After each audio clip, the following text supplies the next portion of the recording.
Ano ba talaga ang prosesong tinatawag na impeachment? Isa ba itong parusa?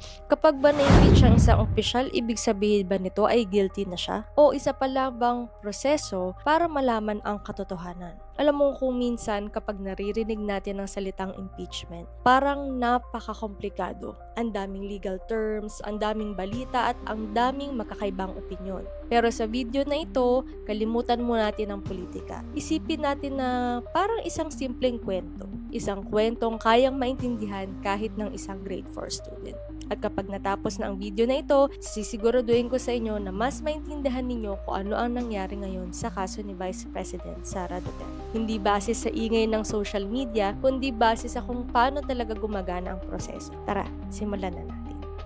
Imagine mo, merong isang class president sa school. Pinili siya ng mga estudyante or ng mga kaklase mo dahil naniniwala sila na magiging mabuti siyang leader. Pero isang araw, may ilang estudyante at teachers ang nagsabing, "Teka lang, baka may nagawa siyang mali habang leader siya at kailangan natin itong imbestigahan." Hindi ibig sabihin nun na guilty na siya agad at hindi rin ibig sabihin na tatanggalin siya agad. Ang ibig sabihin lang niyan, suriin natin muna kung totoo ba yung mga paratang. Ano nga ba ang impeachment? Ito yung paraan ng special investigation para sa matataas na opisyal ng gobyerno. Hindi ito para sa ordinaryong empleyado. Ginagamit lang ito sa mga taong may matataas na posisyon tulad ng president, vice president, maestrado ng Supreme Court at iba pang matataas na opisyal. So kapag may nagsabing may malubhang paglabag silang ginawa, hindi lang sila basta-basta matatanggal.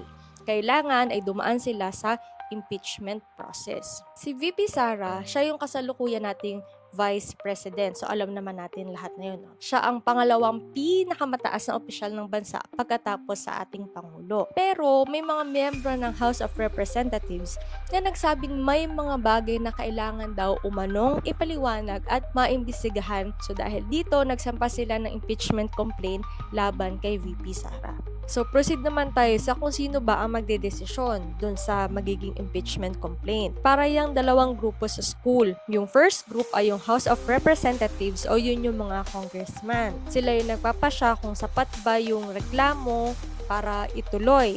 At kapag sinabi nilang, oo, may sapat na basihan, tsaka nila ito ipapasa sa Senado.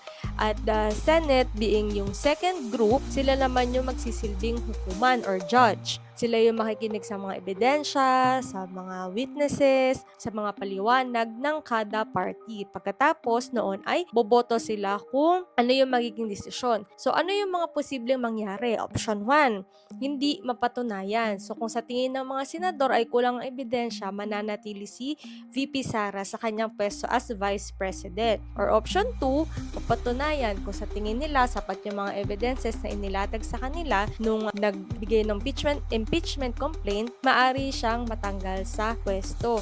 Bakit ito mahalaga? Dahil Vice President siya at isa siya sa pinakamataas na leader ng ating bansa. Kaya maraming Pilipino ang nakatutok talaga sa nangyayari. Marami ding nagtatalo tungkol sa dahil iba-iba yung kanilang paniniwala at opinion.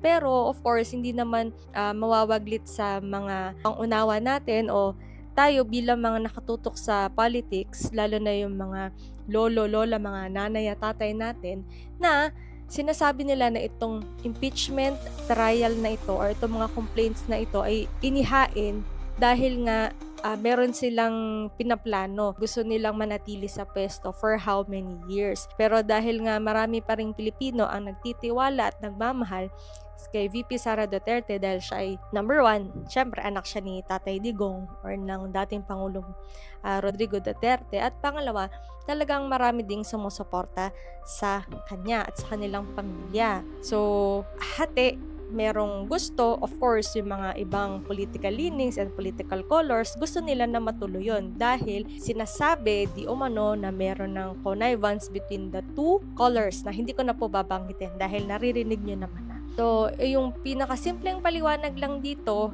let's go back sa main topic which is yung impeachment. Ito po ay hindi parusa. Ito ay isang proseso. Okay?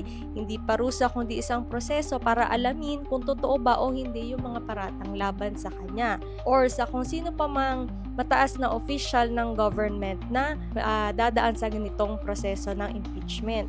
Parang sa school, may nagrereklamo laban sa class president, hindi muna siya paparusahan agad. So, kailangan dumaan muna siya sa proper investigation. At pagkatapos ng investigation, tsaka palang malalaman kung may kasalanan ba talaga siya o wala.